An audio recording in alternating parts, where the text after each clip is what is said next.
It is midday in Douala, Cameroon. Televiewers, we thank you so much for joining us in this edition of the bilingual newscast on Equinox TV. We are going to begin right away in the French language with Nadine.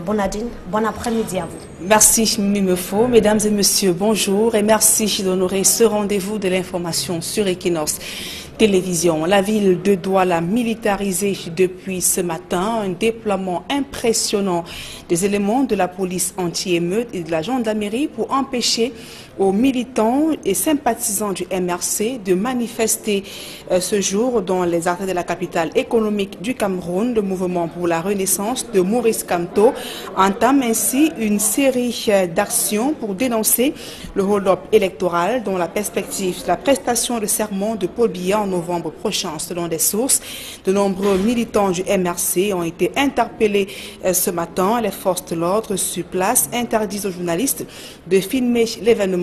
Et signalons que les actions de résistance pacifique du MRC sont prévues dès ce jour au Cameroun et même à l'étranger. Donc vous voyez les sympathisants du MRC qui manifestent depuis ce matin dans les rues de la capitale économique du Cameroun pour dénoncer le hold-up électoral et les forces de l'ordre ainsi que la gendarmerie déployées sur le terrain pour empêcher cette manifestation. Nous y reviendrons dans nos prochaines éditions d'information. Le ministre Paul Atangandji, quant à lui, s'est exprimé hier sur l'ambiance un ton ferme et menaçant. Paul Atangandji affirme qu'avec la proclamation des résultats par le Conseil constitutionnel, le processus électoral est terminé et de ce fait, les manifestations publiques doivent se tenir dans les conditions prévues par la loi au Cameroun. La douleur reste vive à l'université de Bamenda, dans la région du nord-ouest Cameroun, après l'assassinat de l'un des plus hauts responsables de l'institution. Le directeur des affaires administratives de l'université a succombé à ses blessures après avoir été violemment criblé de balles. Le professeur Paul Mbouffon se rendait au campus de Mbambili lorsqu'il a été stoppé par des individus non identifiés. Son assassinat est attribué, selon des sources, aux séparatistes qui opèrent dans la région du nord-ouest Cameroun. La dépouille au cadre de l'université a été déposée à la morgue de l'hôpital central de Bamenda, un crime qui intervient dans un contexte de regain de tension dans le nord-ouest ainsi que le sud-ouest Cameroun. Dans un communiqué, le vice-chancelleur de l'université de Bamenda a adressé ses condoléances à la famille et appelle le staff administratif et étudiant à rester calme. Les dispositions ont été prises pour assurer la sécurité dans le campus. Tout autre chose à présent, le gouvernement est à la recherche de près de 150 milliards de francs CFA pour financer en partie les projets relatifs à la CAN 2019. Le 5e processus de l'emprunt obligataire a été lancé à Yaoundé. Marcelin Gansop, reportage. Pour ce 5e emprunt, l'État du Cameroun est à la recherche de 150 milliards de francs CFA, dont 121 milliards de prises fermes déjà mobilisées par le syndicat de placement constitué de Afriland First Bank, Société Générale Cameroun et EDC Investment Corporation. C'est bien la preuve que nul ne doute de la qualité de la signature du Cameroun au moment où il lance son 5e emprunt obligataire. J'invite donc tout le public à souscrire massivement à cette opération en recourant aux prestataires de services d'investissement agréés par la Commission des marchés financiers. J'ose croire que, comme par le passé, vos souscriptions seront largement au-delà des 150 millions sollicités. En effet, il s'agit d'une opération entièrement garantie par l'État du Cameroun à travers l'ouverture d'un compte séquestre automatiquement approvisionné et géré par la Banque des États de l'Afrique centrale afin d'assurer le remboursement à date des échéances. Cet emprunt obligataire permettra la réalisation d'importants projets d'investissement dont les infrastructures, les autoroutes et l'électrification. Ainsi, les différents projets relatifs à la CAN 2019 arrachent 107 milliards sur les 150 sollicités. Le reste sera consacré à l'achèvement des travaux de l'autoroute Yaoundé-Simalène, la poursuite de l'autoroute Yaoundé-Douala, la construction de la 2e voie d'accès dans la ville de Bamenda, la poursuite des travaux de construction du barrage de Menvele et de l'usine de pied de Lompanga, pour ne citer que ces quelques projets majeurs. Tous ces projets vont concourir, le gouvernement est persuadé, au bien-être des populations grâce à cette nouvelle émission obligataire. Votre présence massive illustre, mesdames et messieurs, la consolidation du contrat de confiance qui lie les cas aux épargnants du Cameroun et de la sous-région. Cette confiance, vous pouvez l'imaginer, honore le Cameroun. Le ministère des Finances, quant à lui, s'emploie à la mériter toujours davantage en honorant en retour ses engagements, tous ses engagements, et en procédant à l'assainissement et à la modernisation de la gestion des finances publiques. Bon à savoir, l'emprunt obligataire proposé est très attrayant au regard de ses caractéristiques, soit un taux d'intérêt séduisant de 5,6% net d'impôts et taxes, une maturité de 5 ans et une période de différé d'1 an. La balle est donc dans le camp du public qui est appelé à souscrire massivement, sans crainte ni appréhension. Faut-il rappeler que les emprunts 2010-2015 et 2013-2018 ont été entièrement remboursés. Ceux de 2014-2019 et 2016-2021 sont en cours de remboursement.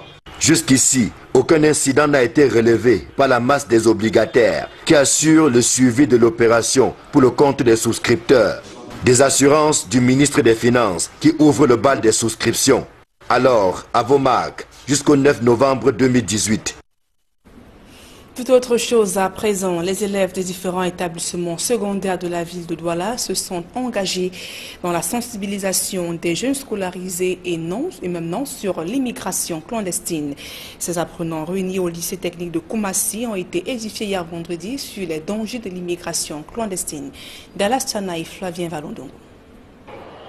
Dans l'enceinte du lycée technique de Koumassi à Douala, Moussala de Bondol, l'élève en classe de première, action commerciale, est rapatrié de la Libye. J'ai fait le Nigeria, le Niger, l'Algérie, le Maroc et la Libye. Là-bas, on ne vivait pas, on survivait.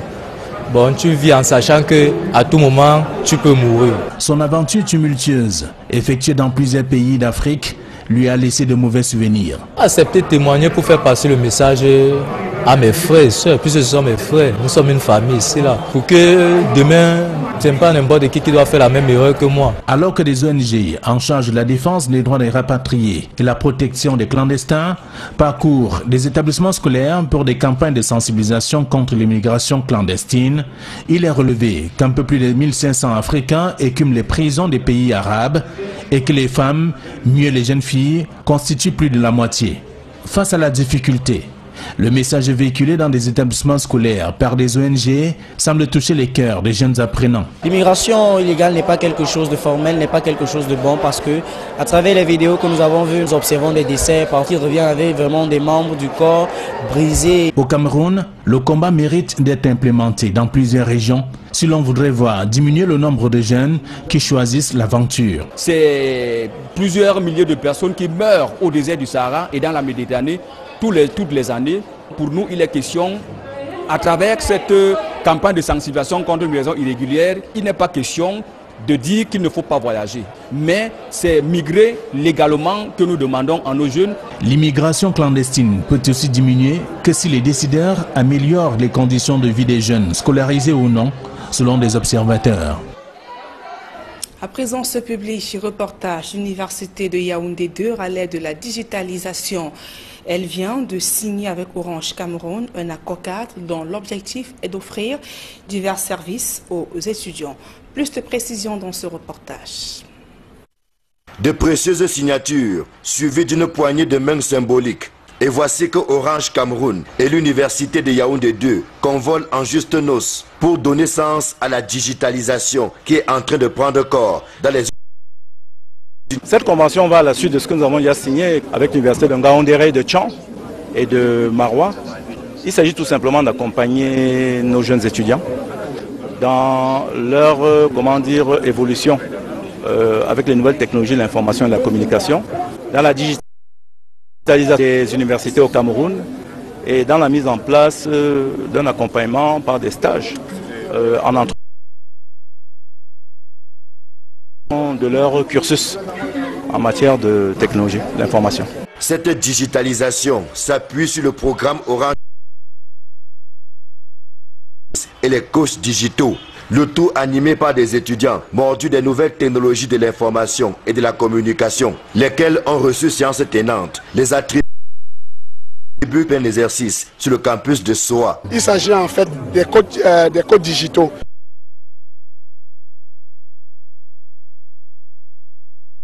du monde du digital. Rendez-vous compte qu'il y a encore des étudiants aujourd'hui qui ont reçu les ordinateurs du don présidentiel, mais qui ne savent même pas comment on fait pour pouvoir démarrer cet ordinateur. Donc pour nous, la solution, c'est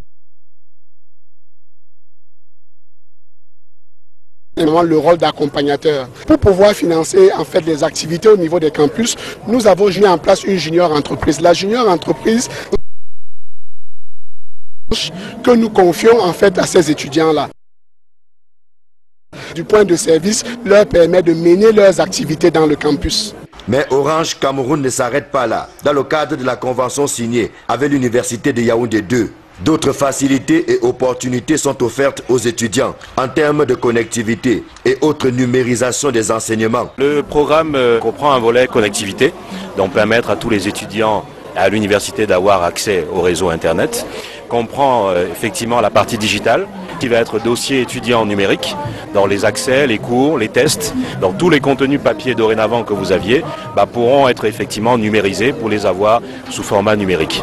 Et vous avez en plus dessus la partie vidéoconférence qui va permettre aux étudiants d'interagir, que ce soit sur l'amphithéâtre ou à l'extérieur de l'université, avec leurs professeurs ou avec des intervenants extérieurs à travers ces supports. Et bien évidemment, grâce au don du président de la République, tous les étudiants pourront se connecter à travers des licences sur leurs ordinateurs par la suite. L'accord cadre signé en marge de la rentrée solennelle et des journées d'orientation académique et professionnelle s'inscrit dans la continuité de la convention qui lie Orange Cameroun au ministère de l'Enseignement supérieur depuis avril 2018. Convention qui vise les 8 universités d'État du Cameroun en offrant la possibilité aux étudiants de créer, d'inventer et d'oser.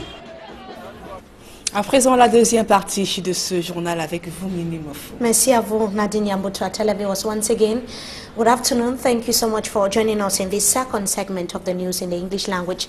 Let's begin right away here in the economic capital, Douala, where a public protest electoral hold-up in the economic capital Douala has faced stiff actions from security forces. A supporter of Cameroon Renaissance Movement, or as supporters of the Cameroon Renaissance Movement party, gathered at Grand Moulin, Forouche and other parts of the country's economic capital Douala for the peaceful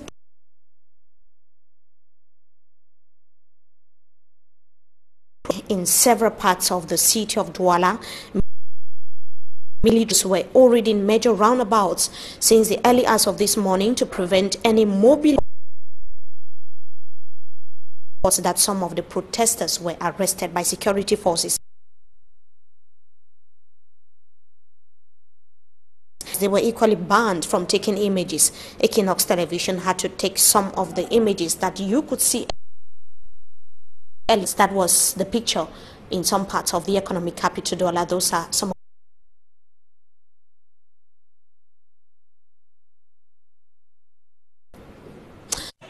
by the Cameroon Renaissance Movement parties coming few hours after the Minister of Territorial Administration, Paul Atanganji, warned against any plans to disturb public peace and order in Cameroon.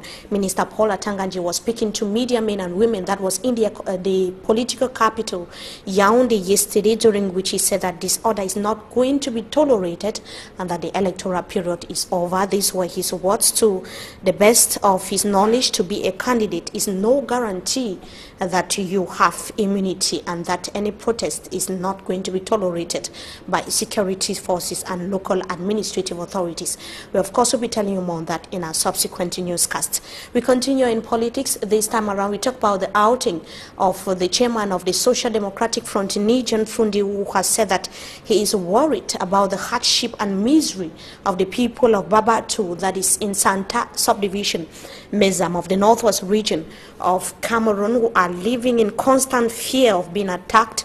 The Social Democratic Front party chair said that the rights of civilians in the conflict-hit northwest and the southwest regions are constantly being violated, and thus the need to provide urgent solutions to the current Anglophone crisis. Nijan Fundi was speaking as he visited Babatu to evaluate damage incurred after his residence was set ablaze by gunmen. Those were the declarations of Nijan Fundi, who said that the people are constantly being harassed in the village of Babatu as well as in other parts of Bamenda and the northwest region of Cameroon in general. And it should be noted as well that on Thursday, October 25th, the director of the Administrative Affairs of the University of Bamenda was shot dead in Bambili, that is in Tuba Subdivision, Mezam of the Northwest region of Cameroon. The death of Professor Mbufong Paul left the entire university community in shock. The Vice Chancellor issued a statement that was yesterday in which she recounted how the lecturer was killed. Professor Teresa Nko Akenji said that Professor Mbufong Paul was on his way to the university when he was chased, pulled out of his hideout that was at the Tuba Council, and then killed. The Vice Chancellor said that the act was perpetrated by unidentified assailants. And in the report that is going to be coming up next, a reporter Innocent Aze takes us to the Sebek locality that is in Bonaberi of the Douala 4 municipality to see how locals are battling with the swampy areas they have to get into and out of water to get to their private residence. Details in the following story.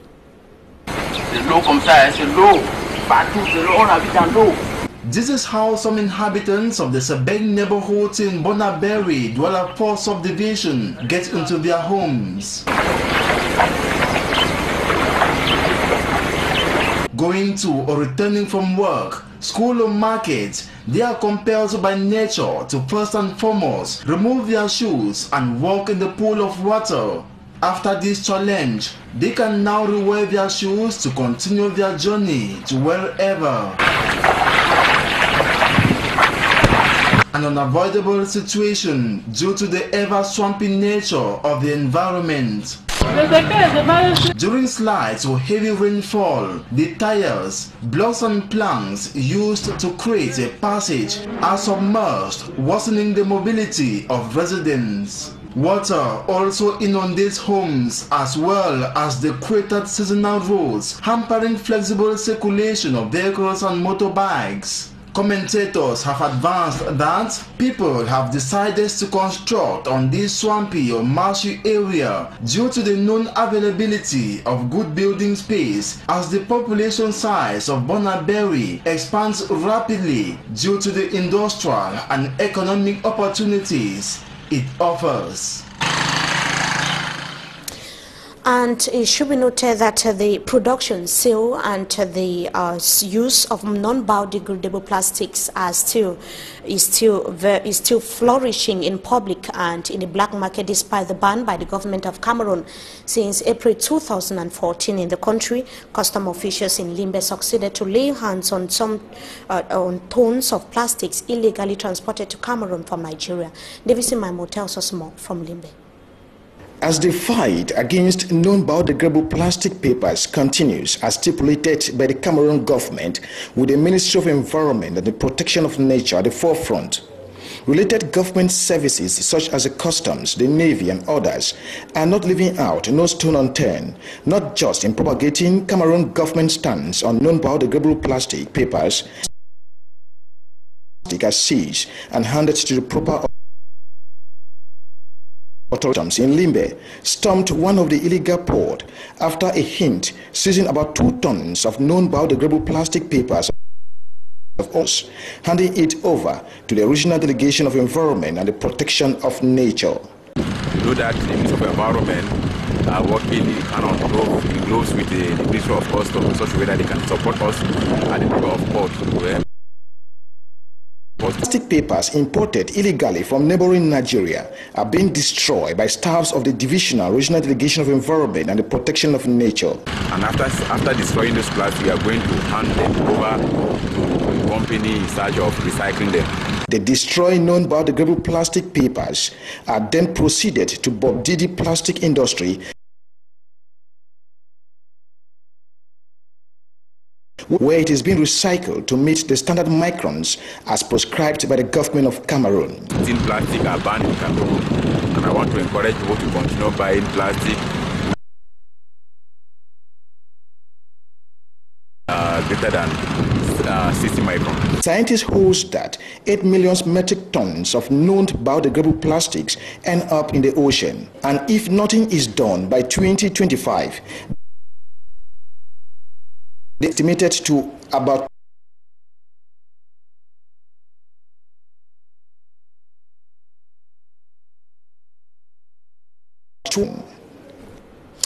Davis Memo there reporting from Limbe South region of Cameroon. We take you now to the nation's capital to come back to the story on the press conference of the Minister of Territorial Administration, Paul Atanga that warned against any plans to disturb public peace and order.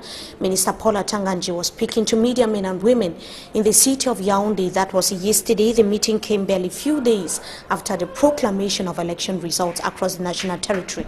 Babel Jonathan was in Yaoundé. He tells us more in this report.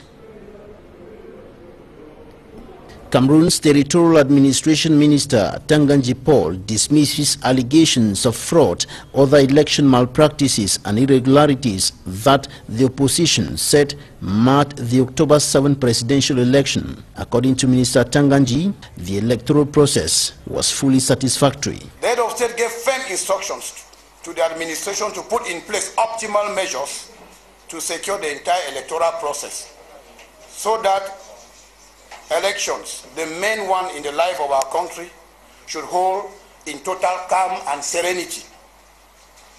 Elections Cameroon Elecam, the independent organ entrusted with the material organization of the presidential election, put in place all measures for the election to hold under the best conditions possible and in respect of internationally acceptable standards.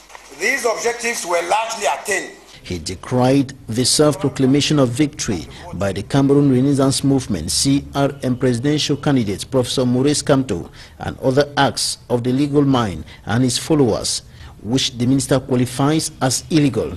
Even as the said candidate, after deciding to abide by the rules, notably petitioning the Constitutional Council, before which he freely made known his arguments, he again derailed by contesting the verdict of the Constitutional Council, which is final. The candidate and his followers never stopped multiplying provocations and other dangerous acts on social peace by attempting to organize insurrections. He promised legal punishment to all those who will attempt to disrupt public order. All attempts to disrupt public order will be handled with firmness. Perpetrators, likewise those they would have incited in joining them, will have to answer before competent judicial institutions. All those who will attempt to violate the laws of the Republic will answer before the law courts and be rigorously treated by the same laws. Contrary to the Universe Political Party candidate Cabral Libi, who said the electoral process will end at the swearing-in of the president-elect, Minister Tanganji Paul said the process ended with the proclamation of results by the Constitutional Council. The Territorial Administration Minister, however, indicated earlier in his press statement that the electoral process would be crowned by the swearing-in of President Paul Biya, who won the election with 71.28% of the vote. Babla Jonathan there reporting on the press conference of the Minister of Territorial Administration, Douala Nadinyambo, which is still under high military surveillance, or the residence of officials of the Cameroon Renaissance Movement Party are being secured by forces that, according to reports on the ground at Dinyambo. Exactement, Mimi. Il faut le préciser, mesdames et messieurs, que la ville de Douala est militarisée depuis ce matin. Un fort déploiement impressionnant des éléments de la police anti-émeute de la gendarmerie déployés depuis ce matin pour empêcher la manifestation du MRC et plusieurs cadres du MRC sont d'ailleurs placés en résidence surveillée depuis ce matin dans la capitale économique du Cameroun. Le mouvement pour la Renaissance qui a envisagé ainsi, qui entame ainsi une série d'actions pour dénoncer le hold-up électoral au Cameroun. Mesdames et messieurs, c'est ici que nous mettons un terme à ce journal. Merci pour votre aimable attention.